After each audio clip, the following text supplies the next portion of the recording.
دیکھیے ایمان کا معاملہ آیا تو کہنے والے نے کیا کہا کہ ربنا اننا سمعنا منادیا ینادی للایمان ان آمنوا بربکم فآمنا. تو ربنا کے لفظ کے ساتھ ایمان کے قبول کا تذکرہ. پھر اگر بندے سے گناہ سرزد ہو گئے تو دعا کیا منگائی گئی؟ ربنا اغفر لنا ذنوبنا واسرافنا فی امرنا. دیکھا اپنے کاموں میں جو کمی کوتاہی اس کی معافی مانگ رہے ہیں تو کس لفظ کے ساتھ؟ رب کے لفظ کے ساتھ مانگ رہے ہیں. زندگی میں ہر بندے کو اچھی زندگی چاہیے، خوشگوار ازدواجی زندگی. تو ازدواجی زندگی کی دعا اللہ تعالیٰ نے قرآن مجید میں بتلائی کہ تم یہ مانگو. وہ کون سی دعا تھی؟ فرمایا ربنا ہب لنا من ازواجنا وذریاتنا قرۃ اعین وجعلنا للمتقین اماما. رب کے لفظ کے ساتھ مانگ رہے ہیں. تو معلوم ہوتا ہے کہ جو بھی دعا ہے وہ ربی کے لفظ کے ساتھ منگوائی جا رہی ہے. اور یہی نہیں کہ یہ رب کا لفظ یہیں تک، زندگی میں بھی اور زندگی کے بعد موت کے وقت بھی رب کا لفظ. چنانچہ جب میت کی روح نکالی جاتی ہے تو وہ کیا کہتے ہیں؟ قال رب ارجعون. قرآن عظیم الشان. دیکھیے اے میرے رب مجھے واپس لوٹا دے. لعلی اعمل صالحا فیما ترکت کلا. تو موت کے وقت بھی رب کا لفظ. کلا اذا بلغت التراقی والتفت الساق بالساق الى ربک یومئذ المساق. دیکھیے رب کا لفظ قیامت کے دن کے لیے. اچھا بندے کو دنیا میں موت آ گئی تو اب بندہ کہاں پہنچا؟ اگلی منزل پہ جس کو قبر کہتے ہیں. تو قبر میں سب سے پہلا سوال کیا ہوگا؟ من ربک. دیکھیے زندگی بھر سبق یاد کروایا اور جب قبر میں پہنچا تو پہلا سوال کیا پوچھا؟ من ربک، تیرا رب کون ہے؟ اس سے معلوم ہوا کہ جو زندگی میں دل سے یہ یقین رکھتا ہوگا کہ میرا پالنے والا میرا پروردگار ہے، نہ میں دفتر سے پلتا ہوں، نہ میں بزنس سے پلتا ہوں، نہ میں دنیا کی زراعت سے پلتا ہوں، نہ میں کسی بندے کے ذریعے سے پل رہا ہوں، مجھے میرا رب پال رہا ہے. جس نے یہ سبق دنیا میں پکا یاد کیا ہوگا جب قبر میں جائے گا تو پہلے سوال پر کیا کہے گا؟ ربی اللہ، میرا رب اللہ ہے. اچھا اب دیکھیے کہ قبر سے اتر آگے جا کر حشر کے دن اللہ کے سامنے کھڑے ہو گئے. حشر کے دن اللہ کے سامنے کھڑے ہو گئے تو اس دن ایمان والے اللہ تعالیٰ سے کیا دعا مانگیں گے؟ اللہ تعالیٰ ایمان والوں کو اس دن ایمان کا نور عطا فرمائے گا. تو وہ کیا کہیں گے؟ ربنا اتمم لنا نورنا واغفر لنا انک علی کل شیء قدیر. دیکھا ربنا کا لفظ ہے. پھر آگے دیکھیے کہ اب جو ہے پل صراط کے اوپر سے سب نے گزرنا ہے، ساری مخلوق نے پل صراط سے گزرنا ہے. تو اس کے لیے کیا فرمایا؟ وَإِن مِّنكُمْ إِلَّا وَارِدُهَا كَانَ عَلَىٰ رَبِّكَ حَتْمًا مَّقْضِيًّا. دیکھا پل صراط سے گزرتے ہوئے پھر رب کا لفظ. پھر آگے جا کر کھڑے ہوں گے تو نام اعمال مل جائیں گے. تو جنتی لوگ جنت میں اور جہنمی لوگ جہنم میں. تو جہنمی لوگوں کو جب جہنم میں ڈالا جائے گا تو وہاں جا کر بھی یہ دعا مانگیں گے رب کے لفظ کے ساتھ. کیا کہیں گے؟ ربنا اخرجنا فإن عدنا فإنا ظالمون. اب دعا کس لفظ سے مانگ رہے ہیں؟ رب کے لفظ کے ساتھ. رب کے لفظ کے ساتھ مانگ رہے ہیں. خود کہیں گے ربنا غلبت علینا شقوتنا وکنا قوما ظالمین ربنا اخرجنا فإن عدنا فإنا ظالمون. دیکھا رب کے لفظ کے ساتھ دعا مانگ رہے ہیں. 5 دعائیں مانگیں گے جو قرآن مجید میں منقول ہیں اور 5ویں مرتبہ اللہ تعالیٰ فرمائیں گے اخسؤوا فیہا ولا تکلمون. دفع ہو جاؤ، پڑے رہو پھٹکارے ہوئے، آج کے بعد مجھ سے ہم کلامی مت کرو. جیسے ناراض ہو کے بندہ کہتے ہیں نا کہ چلا جا، میں تیرا چہرہ نہیں دیکھنا چاہتا. بالکل اللہ تعالیٰ جہنمیوں کو بالآخر یہ فرما دیں گے پڑے رہو پھٹکارے ہوئے، میں نے تمہیں پالا، میں نے تمہیں ضرورتوں کے وقت جو ہے پشت پناہی دی، سب کچھ میں نے دیا. تم مخلوق کی محبتیں دل میں بھر کے پھرتے رہے، تم مخلوق کی پوجا کرتے پھرے، تم مجازی عشق کے اندر پھنسے رہے، تم دکان کے پیچھے پڑے رہے کہ ادھر سے پل رہے ہو. اب مجھ سے کہتے ہو کہ ہمیں واپس لوٹا دے. پڑے رہو پھٹکارے ہوئے، خبردار آج کے بعد مجھ سے کلام مت کرو. جنتی لوگ جنت میں جائیں گے، تو دیکھیے اللہ تعالیٰ فرماتے ہیں وسیق الذین اتقوا ربہم الی الجنۃ زمرا، تو جنتی لوگ پروٹوکول کے ساتھ جنت میں جائیں گے. جہنمیوں کو تو ہانک کے لے جائے گا نا، جیسے ریوڑ بکریوں کا ہانک کے لے جاتے ہیں، لیکن جنتی لوگوں کو پروٹوکول کے ساتھ جیسے گائیڈڈ ٹور ہوتا ہے، ایسے فرشتے دونوں طرف سے ان کو ساتھ لے کر جائیں گے. اور جب جنتی داخل ہوں گے والملائکۃ یدخلون علیہم من کل باب، فرشتے ہر دروازے سے ان جنتیوں کے استقبال کے لیے آئیں گے. کیا کہیں گے؟ سلام علیکم، تم پر سلامتی ہو، تمہیں شاباش ہو، تمہیں مبارک ہو. اپنی زبان میں ترجمہ کروں تو کہیں گے او تسی جیندے رہو، سلام علیکم بما صبرتم، تم نے صبر و ضبط سے زندگی گزاری، فنعم عقبیدار، اور جیندے رہو، کتنے اچھے بندے تھے تم لوگ. تو دیکھیے رب کا لفظ استعمال ہو رہا ہے. اچھا جنت میں جب رہیں گے تو آگے پھر رب کا لفظ استعمال ہو رہا ہے. رب کا لفظ، رب کی طرف متوجہ ہو جائیں گے. وسقاہم ربہم شرابا طہورا، اور ان کا رب ان کو شراب طہور پلائے گا. دیکھیے کون سا لفظ استعمال ہوا؟ رب کا لفظ استعمال ہو رہا. تو معلوم ہوا کہ یہ ایسا لفظ ہے جو یوم میثاق کو سبق ملا، زندگی بھر اس کی تیاری کا وقت ہے. یہ یقین ہم نے دلوں میں بنانا ہے کہ ہمارا رب اللہ ہے. ہر طرف سے اپنے یقین کو توڑنا ہے. اور کئی دفعہ جب بندہ خود نہیں نہ چھوڑ رہا ہوتا، اسباب کی جان اللہ تعالیٰ زبردستی چھڑواتے ہیں اس کا یقین بنانے کے لیے کہ دیکھو اب بھی تو تم پل رہے ہو نا، اب مر تو نہیں نہ گئے، زندگی میں تو رزق میں نے ذمہ لیا تو میں تمہیں رزق دوں گا. اللہ اکبر. ہمارے بھائی جان کا ایک شاگرد تھا، اس نے میٹرک کا امتحان دیا اور وہ فیل ہو گیا، اور اس کے بعد 2-3 سال نظر ہی نہیں آیا. اچانک کئی سالوں کے بعد وہ ان کو ملا تو انہوں نے پوچھا بھائی کیا بنا تم میٹرک کا امتحان دینے کے بعد نظر ہی نہ آئے؟ کہنے لگے جی میری خوش نصیبی کہ میں میٹرک میں فیل ہو گیا. وہ بڑے حیران. پھر وہ کہیں کہ کیا کہہ رہے ہو؟ کہتے استاد جی بس میری خوش قسمتی کہ میں میٹرک کے امتحان میں فیل ہو گیا. انہوں نے کہا بھئی اگلی بات بتاؤ، کیا سسپینس کریٹ کر رہے ہو؟ کہنے لگا حضرت کہ استاد جی اگر میں میٹرک میں پاس ہو جاتا تو کسی دفتر میں کلرک بن جاتا اور 3000 روپے تنخواہ لے رہا ہوتا. میں ہو گیا میٹرک میں فیل، شرمندگی کی وجہ سے ماں باپ کو شکل نہیں دکھا سکتا تھا، محلے میں رہ نہیں سکتا تھا. میں یہاں سے فیصل آباد چلا گیا اور وہاں جا کے میں نے ایک بندے سے بات کر کے یہ جو بنیانے ہوتی ہیں نا انسان جو اندر پہنتا ہے، اس کو میں نے ایک چھوٹا سا چھاپا لگا لیا. کہنے لگا بکنی شروع ہو گئی، میں اور لے لیتا، بکنی شروع ہو گئی اور لے لیتا، حتیٰ کہ اس کے بعد میں نے ایک دکان کے آگے جو جگہ بناتے ہیں وہ جگہ میں نے بنا لی، تو وہاں پر میں نے یہ لگانی شروع کر دی. وہ بنتے بنتے مجھے بکری ہونی شروع ہو گئی. کہنے لگا میں نے ریڑھی بنا لی. وہ بکری بنتے اتنا ہو گیا دکان کرائے پر لے لی. استاد جی 4 سالوں میں اس وقت فیصل آباد میں کپڑے کی 2 تھوک کی دکانوں کا میں مالک ہوں. فیصل آباد میں کپڑے کی تھوک کی 2 دکانوں کا میں مالک ہوں. میرے اللہ نے مجھ پر کرم کر دیا، میں میٹرک میں فیل ہو گیا. تو ہم کیا سمجھتے ہیں کہ جب تک اچھے نمبروں سے پاس نہیں ہوں گے رزق نہیں ملے گا. اللہ تعالیٰ دکھا دیتا ہے. تو بھائی کوشش تو کرے بندہ اسباب کو اختیار کرنے میں، مگر نظر کس پر رکھے؟ اللہ تعالیٰ کی ذات پر. اللہ تعالیٰ کی ذات پر نظر رکھے. پالنے والا ہمارا کون ہے؟ اللہ رب العزت. یقین کیجئے ہمیں کوئی پالنے والا نہیں سوائے اللہ تعالیٰ کی ذات کے. کہاں سے رزق مل رہا ہے؟ دسترخوان پہ آیا ہوا ظاہر میں نظر آتا ہے کہ اٹھا کے بندہ لے کے آیا، اس بندے کو اللہ تعالیٰ بھیج رہے ہوتے ہیں. وہ دسترخوان لگا رہا ہوتا ہے، وہ کھانے کھلا رہا ہوتا ہے. حدیث پاک میں آتا ہے اگر کسی پڑ کے تہ کے اندر بھی ایک قطرہ پانی کا رزق کا ہوگا، بندے کو موت نہیں آئے گی جب تک پانی کا قطرہ اس کے منہ میں نہیں پہنچے گا.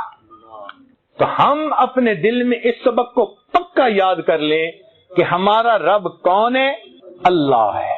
ہمارا رب آج کے اس مجمع میں اگر آپ نے اپنا یہ یقین بنا لیا نا کہ نہ ہم نوکریوں سے پل رہے ہیں، نہ ہم تجارتوں سے پل رہے ہیں، نہ زراعت سے پل رہے ہیں، نہ ہم گیس اسٹیشنوں سے پل رہے ہیں، نہ ہم اپنے بزنس سے پل رہے ہیں، ہم اللہ تعالیٰ کے اذن سے پل رہے ہیں۔ تو یوں سمجھیں کہ آپ کا یقین پکا ہو گیا اور آپ نے اپنی آخرت کی کامیابی کی تیاری کر لی۔ قیامت کے دن جب پوچھیں گے من ربک، تیرا رب کون ہے، تو ہم پھر فوراً جواب کیا دیں گے؟ ربی اللہ، ہمارا رب اللہ ہے۔ اس سبق کی تیاری کر لیجئے۔ ہر بندے سے قبر میں پہلا سوال یہی پوچھا جائے گا، تو ہر وقت دل میں یہ نظر رہے کہ ہمیں کون پال رہا ہے؟ اللہ تعالیٰ پال۔ پتھروں کے اندر کیڑوں کو رزق دینے والا کون ہے؟ پالتا ہے بیج کو۔ زمین کے اندر بیج کو کون پال رہا ہے؟ اللہ تعالیٰ پال رہا ہے۔ اللہ رب العزت ہمیں پالنے والے ہیں، چنانچہ یہ سبق ہمیں یاد کرنا ہے، اس لیے رب کے لفظ سے دعا منگوائی گئی۔ اب یہاں ایک نکتے کی بات اور سن لیجئے، ذرا توجہ فرمائیے۔ میں بات اب بہت زیادہ لمبی نہیں کروں گا، کیونکہ جو میں نے آج بات آپ کی خدمت میں پیش کرنی تھی وہ میں نے تفصیل ساری کر دی۔ اب اس کو کنکلوڈ کرنا باقی ہے کہ دل میں پیدا ہوتا ہے کہ 99 نام اللہ تعالیٰ کے تھے، تو اس میں سے رب کے لفظ کے ساتھ اتنی دعائیں کیوں منگوائی گئیں بھائی؟ اس کی ایک خاص وجہ ہے۔ وجہ سمجھ لیجئے کہ بیٹا اگر کسی وجہ سے اپنی ماں کا نام لے کے پکارے نا، فرض کرو اس کی ماں کا نام ہے ہاجرہ اور بیٹا کہے ہاجرہ ہاجرہ، تو ماں کے دل میں وہ محبت، وہ تڑپ نہیں پیدا ہوگی نام لینے سے۔ وہی بیٹا فقط امی امی کا لفظ کہہ دے نا تو ماں تڑپ جائے گی۔ امی کے لفظ کے ساتھ مامتا کا تعلق ہے، پالنے کا تعلق ہے۔ جس نے پالا ہوتا ہے اسے دوسروں کی نسبت زیادہ تعلق ہوتا ہے۔ دیکھیں، باپ کو بھی اولاد سے محبت ہوتی ہے، ماں کو زیادہ ہوتی ہے نسبتاً، اس لیے کہ ماں نے پالنے میں زیادہ کردار ادا کیا ہوتا ہے۔ اگر کوئی عورت اپنی اولاد نہیں، بہن کا بچہ لے کے پال لے تو اس سے بھی اسی طرح محبت ہو جاتی ہے جس طرح اپنے بچے سے۔ کیا وجہ؟ پالا ہوتا ہے۔ تو اصل چیز تو پالنا ہو گئی نا۔ دیکھیں، عورتوں کو عام طور پر اللہ تعالیٰ نے دل میں نرمی دی، بچوں کے بارے میں دل کے اندر محبت دی۔ کوئی بھی بچہ روئے گا نا اور وہاں کوئی بھی اجنبی عورت بھی ہے نا تو اس کا دل فوراً متوجہ ہوگا بچہ کیوں رو رہا ہے۔ لیکن اپنی ماں کا معاملہ کوئی اور ہوتا ہے۔ اگر ماں بیٹھی ہے اور دوسرے کمرے سے وہ امی کا لفظ سنتی ہے کہ میرا بیٹے نے مجھے پکارا، اور اس کا کوئی قریبی روک دے کہ آپ نہیں باہر جا سکتی، تو وہ ماں کیا کرے گی؟ خوش ہوگی، آنکھوں سے آنسو فوراً آ جائیں گے۔ پتہ نہیں میرے بیٹے کے ساتھ کیا ہو رہا ہے، وہ مجھے پکار رہا ہے، کیوں نہیں مجھے جانے دیتے؟ تو جس طرح ماں امی کا لفظ سن کے تڑپتی ہے، مامتا اسے کہتی ہے، فوراً اس کی پکار کو پہنچو، بالکل اسی طرح پروردگار نے اپنے انبیاء کو یہی لفظ سکھا دیا، او میرے بندو، تم جب رب کے لفظ کے ساتھ دعا مانگو گے، کیونکہ میں پالنے والا ہوں، میری خاص رحمت، میری خاص شفقت جوش میں آئے گی، تمہارے ہاتھ نیچے نہیں جائیں گے، میں پروردگار پہلے تمہاری مرادیں پوری کر دوں گا۔ کاش کہ ہم رب کے لفظ کی حقیقت کو سمجھ سکتے ہیں۔ اس لیے جب مومن کہتے ہیں نا یا رب، اللہ تعالیٰ متوجہ ہوتے ہیں۔ حدیث پاک میں آتا ہے کہ ایک بندہ بت پرست تھا اور قدرتاً اس نے یا رب کہہ دیا، اللہ تعالیٰ فوراً متوجہ ہوئے۔ تو فرشتوں نے کہا کہ اللہ، یہ بندہ تو ساری عمر کفر و شرک کا مرتکب ہوتا رہا۔ فرمایا کہ وہ کفر و شرک کا مرتکب ہو کر عبودیت سے نکل گیا تھا، میں پروردگار اس کی ربوبیت سے تو خارج نہیں ہوا، ابھی بھی رب تو میں ہی ہوں، تو اگر وہ مجھے پکارے گا تو میں پروردگار تو اس کی دعا پر آمین کہوں گا۔ ایک واقعہ کتابوں میں لکھا ہے، ایک آدمی بت پرست تھا، ایک رات یا سنم یا سنم یا سنم پکارتا رہا، کوئی دکھی ہوگا، کوئی پریشان ہوگا، نیند آ گئی، اونگنے کی وجہ سے زبان سے یا سنم کی بجائے یا سمد کا لفظ نکل آیا، یا سمد۔ اب سمد اللہ تعالیٰ کا نام، تو جیسے ہی اللہ کا نام نکلا اللہ تعالیٰ متوجہ ہوئے، لبیک یا عبدی، میرے بندے مجھ سے کیا مانگتا ہے، کیا مانگتا ہے؟ فرشتے حیران، اللہ یہ بت پرست یہ بتوں کو پوجتا رہا اور اونگ کی وجہ سے آپ کا نام نکلا، آپ فوراً متوجہ ہوئے۔ رب کریم نے فرمایا کہ دیکھو وہ ساری رات بتوں کو پکارتا رہا، بتوں نے جواب نہیں دیا، میرا نام اس کی زبان سے نکلا، میں بھی جواب نہ دیتا، مجھ میں اور بتوں میں کیا فرق رہنا۔ اللہ تعالیٰ ہمارا رب ہے. ہم یہ یقین دل میں اتار لیں کہ ہم جب اللہ تعالیٰ کو پکاریں گے وہ پروردگار ضرور ہماری پکار کو سنے گا. کوئی ماں ہے دنیا میں ایسی کہ بچہ پکارے اور وہ جواب نہ دے, سنتی ہو؟ ممکن نہیں. ماں کے دل میں یہ مامتا کی نعمت, یہ کیا ہے؟ اللہ تعالیٰ نے اپنی رحمت کی ایک پریکٹیکل نشانی دنیا میں دکھا دی. اور لوگوں, اللہ کی رحمت کو تم نہیں سمجھ سکتے, وہ تمہاری سمجھ سے بلند و بالا ہے. لیکن جہاں تم سمجھ سکتے ہو, ہم تمہارے درمیان یہ ماں کا ایک رشتہ بنا دیتے ہیں.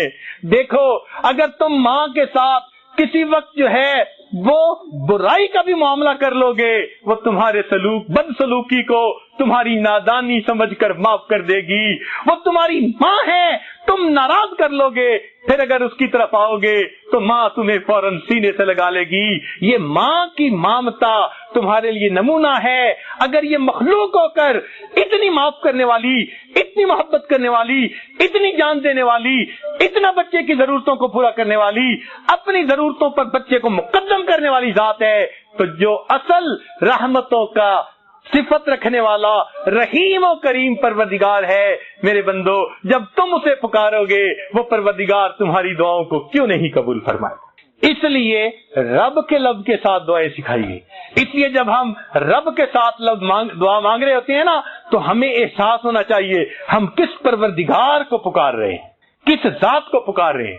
اس لیے بندہ جب اپنے رب سے غفلت میں آ گیا, غافل ہو گیا, دور چلا گیا. اب جیسے بچہ ماں سے روٹھ جائے تو ماں کیا کہتی ہے, تو بیٹے اپنی اماں سے نہیں روٹھا کرتے, بیٹے ماما سے نہیں روٹھا کرتے, بیٹا کیوں مجھ سے روٹھے ہو. کتنے پیار سے ماں سمجھا رہی ہوتی ہے. بالکل اسی طرح جو لوگ اللہ کے در کو چھوڑ کر غفلت سے کہیں اور چلے گئے, اللہ تعالیٰ فرماتے ہیں یا ایھا الانسان ما غرک بربک الکریم. دیکھا اے انسان, تجھے تیرے کریم رب سے کس چیز نے دھوکے میں ڈال دیا. بچے کو ماں کہتی ہے, بچے بیٹے ماما سے نہیں روٹھا کرتے. اللہ تعالیٰ فرماتے ہیں او انسان اپنے رب سے نہیں روٹھا کرتے, رب کے در کو چھوڑ کے ادھر ادھر نہیں جاتے. کیوں بھٹکتے پھرتے ہو, کیوں ٹھوکریں کھاتے پھرتے ہو, کیوں پریشانیوں کا شکار ہوئے پھرتے ہو, کیوں دنیا کے اندر ڈپریشن میں زندگی گزارتے ہو. ایک تمہارا رب ہے, تمہاری ہر ضرورت کا پورے کرنے والا. اگر تم پریشان ہو, کوئی ضرورت نہیں تمہیں گولیاں کھانے کی. رات کے آخری پہر میں اٹھ کے وضو کر لو, تہجد کے وقت 2 رکعت ادا کر کے اپنا دامن پھیلا کر مانگو گے, وہ پروردگار تمہارے دلوں کو سکون سے بھر دے گا, وہ پروردگار تمہاری ساری پریشانیوں کو دور کر دے گا. تو دیکھیے رب کے ایک لفظ میں کتنی وسعت ہے. اگر ہم اس ساری وسعت کو سامنے رکھ کر پھر اللہ کو رب کے لفظ سے پکاریں گے تو اللہ تعالیٰ کتنا جلدی مدد فرمائیں گے. الحمدللہ اللہ تعالیٰ ہمیں اس سبق کو یاد کرنے کی توفیق عطا فرمائے اور اللہ تعالیٰ ہمیں دین و دنیا کی عزتیں عطا فرمائے. ایک بات اور ذہن میں رکھیے, میں نے ایک مرتبہ ایک جامعہ میں بچیوں کا امتحان لینا تھا, تو میں نے ان سے پوچھا, وہ پردے کے پیچھے بیٹھی تھیں, بخاری شریف کی طالبات تھیں. میں نے کہا کہ بچیوں یہ بتاؤ کہ دنیا میں سب سے آسان کون مان جاتا ہے, کس کو منانا سب سے آسان کام ہے. تو ایک بچی کہنے لگی تھی دنیا میں امی کو منانا سب سے آسان کام ہے. میں نے کہا وہ کیسے؟ کہنے لگی کہ ایسے کہ اگر بھائی کو امی کسی وجہ سے ڈانٹ دیتی ہے تو میں گھر میں دیکھتی ہوں کہ بھائی غصے سے باہر نکل جاتا ہے, تو تھوڑی دیر کے بعد امی پریشان ہو جاتی ہے, وضو کرتی ہے, مصلی پہ آ جاتی ہے, نماز پڑھتی ہے, نفلیں پڑھتی ہے, تلاوت کرتی ہے اور دعا مانگ رہی ہوتی ہے اور آنکھوں میں آنسو ٹپک رہے ہوتے ہیں, اللہ میرا بیٹا کسی برے کے ہاتھ نہ لگ جائے, کوئی انتہائی قدم نہ اٹھا لے, اللہ میرے بیٹے کو خیریت سے واپس پہنچا دینا. اب جو ماں خود دعائیں مانگ رہی ہے کہ میرا بیٹا واپس آ جائے, تو وہ ماں اپنے بچے سے کیسے ناراض ہو سکتی ہے؟ اور جب بھائی جو ہے واپس نہیں آتا اور کھانے کا وقت ہو جائے, سارے گھر کے لوگ کھانا کھا لیتے ہیں, امی کہتی ہے مجھے بھوک نہیں ہے, حالانکہ بھوک لگی ہوتی ہے, مگر ماں یہ سوچتی ہے پتہ نہیں میرے بیٹے نے کھانا کھایا نہیں کھایا, میں ماں ہو کے کھانا کیسے کھا لوں. کیا مامتا ہے, کیا نعمت ہے یہ کہ میرے بیٹے نے پتہ نہیں کھانا کھایا ہوگا یا نہیں, میں یہاں کیسے کھانا کھاؤں. ماں کے حلق سے لقمہ نیچے نہیں اترتا. سونے کا وقت آ جاتا ہے, سارے گھر کے لوگ سو جاتے ہیں, اور امی کو ابو سے ڈانٹ بھی پڑتی ہے کہ تمہاری نرمی نے بیٹے کو بگاڑ دیا، چلو سو جاؤ، وہ بستر پہ لیٹ بھی جاتی ہے، مگر امی کی آنکھ نہیں لگتی، اس کے کان متوجہ ہوتے ہیں ٹیلی فون کی بیل کی طرف، کیا پتا میرا بیٹا مجھے فون کر دے، اس کے کان متوجہ ہوتے ہیں دروازے کی بیل کی طرف، کاش کہ میرا بیٹا دروازہ کھٹکھٹائے تو اس کو کہیں انتظار نہ کرنا پڑ جائے، مجھے نیند نہیں آ رہی، میں جلدی دروازہ کھول سکوں۔ اب جو ماں اتنی متوجہ ہے کہ میرے بیٹے کو دروازے پہ انتظار نہ کرنی پڑے، اس کی محبت کا اندازہ تو لگا لیجئے۔ اچھا اگر بھائی واپس آ جاتا ہے تو امی اسی وقت آ کے مجھے جگاتی ہے، کہتی ہے بیٹی وہ تمہارا بھائی آ گیا ہے، اس کو گرم کھانا بنا کے دو۔ میں کہتی ہوں امی اتنا ہی محبت تھی تو ڈانٹا کیوں؟ بیٹی اصلاح تو مجھے ہی کرنی ہے، سمجھانا تو مجھے ہے، میں ماں ہوں، مگر میں یہ نہیں چاہتی کہ وہ مجھ سے جدا ہو، یہ مجھ سے برداشت نہیں ہوتا۔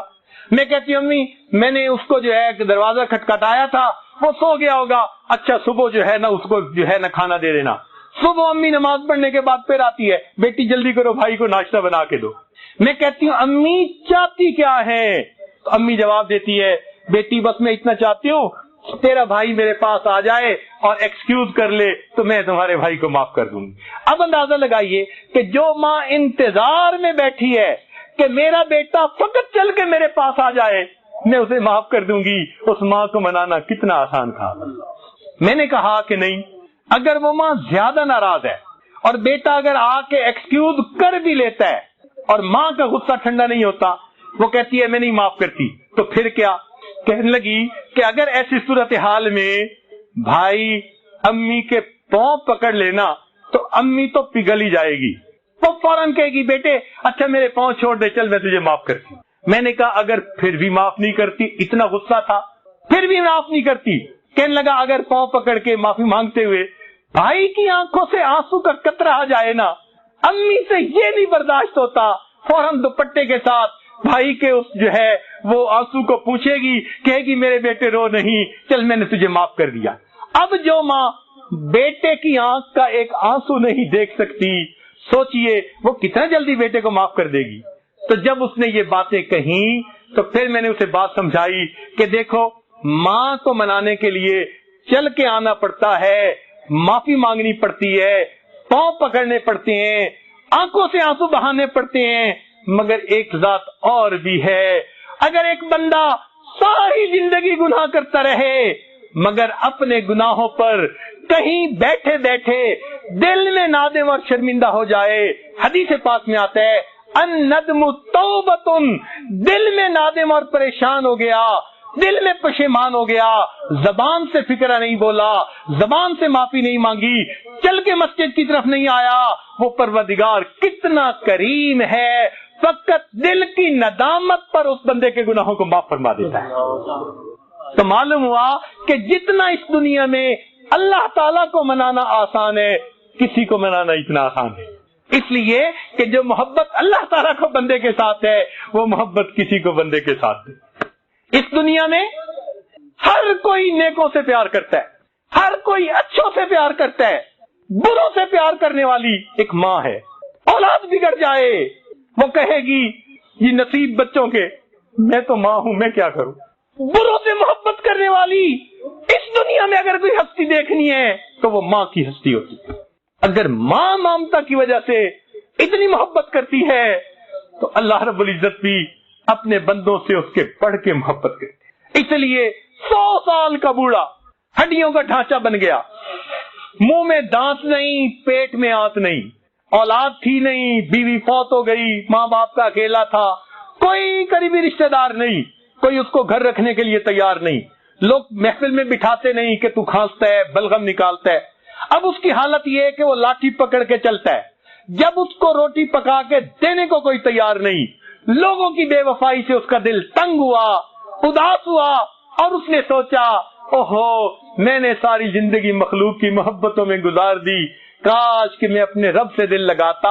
اس 100 سال کی عمر میں لاٹھی پکڑ کے اپنی جھکی کمر کے ساتھ ہانپتا ہوا، کانپتا ہوا اگر وہ اپنے رب کے در کی طرف چلتا ہے تو اللہ رب العزت اس بندے کو تانا نہیں دیتے تو نے اپنا جمال کہاں ضائع کیا، اپنا مال کہاں ضائع کیا، کیا ہے تمہارے پلے، اب تمہیں یہ وقت یاد آیا.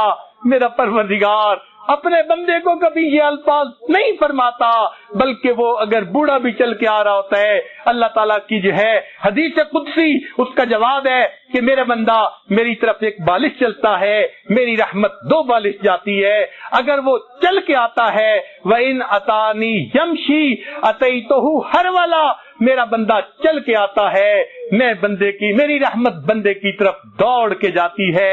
تو جو پروردگار اپنے اس 100 سالہ بوڑھے کو بھی تانا نہیں دیتے، بلکہ اور ذرا بات سن لیجئے کہ اگر یہ 100 سال کا بندہ شرابی تھا، زانی تھا، اس نے آ کے توبہ کر لی، اللہ تعالیٰ گناہ معاف فرما دیتے ہیں. اور پھر ایک اور بات، شریعت کا مسئلہ سن لیجئے.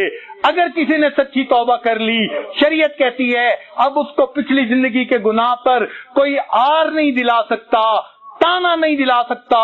حدیث پاک میں ہے اگر کوئی بندہ گزری ہوئی زندگی کے گناہ کا کسی کو توبہ کے بعد تانا دے گا، اللہ تعالیٰ اس بندے کو موت نہیں دیں گے جب تک اسی گناہ کی ذلت میں گرفتار نہیں فرما دیں گے. میرے بندے نے توبہ کر لی، تم کون ہوتے ہو تانا دینے والے؟ سبحان اللہ، وہ کتنا بڑا پروردگار ہے. اس لیے ہم اپنے دلوں کی گہرائیوں سے آج سبق کو یاد کر لے، اپنے ایمان کو مضبوط سے اثبت کر لے. ہمارا اس دنیا میں پالنے والا اللہ رب العزت ہے. اپنی امیدیں اللہ سے لگائیے، اپنی ضرورتیں اللہ تعالیٰ کے سامنے پیش کیجئے، اپنی پریشانیاں اللہ تعالیٰ کے حضور پیش کیجئے. ہر بندے کے سامنے اپنی زندگی کے حالات کو کھولتے پھرنا یہ زیب نہیں دیتا. ہر بندے کو بیماری نہیں بتائی جاتی، فقط ڈاکٹروں کو بتائی جاتی ہے. اسی طرح حالات ہر بندے کو نہیں بتائے جاتے. اللہ تعالیٰ کے سامنے ان حالات کو پیش کیجئے، اللہ سے لو لگائیے. دیکھیے وہ پروردگار کس طرح ہماری دعاؤں کو قبول فرماتا ہے اور ہمارے حالات کو بہتر بناتا ہے. اللہ رب العزت ہمیں اس سبق کو جو یوم میثاق میں ہمیں دیا گیا اچھی طرح یاد کرنے کی توفیق عطا فرمائے کہ ہم اسباب کی بجائے مسبب الاسباب کو اپنا جو ہے رازق سمجھیں، اپنا محافظ سمجھیں اور اپنا رب سمجھیں. انشاءاللہ جب ایمان مضبوط ہو گیا اللہ تعالیٰ مہربانی کا معاملہ فرمائیں گے.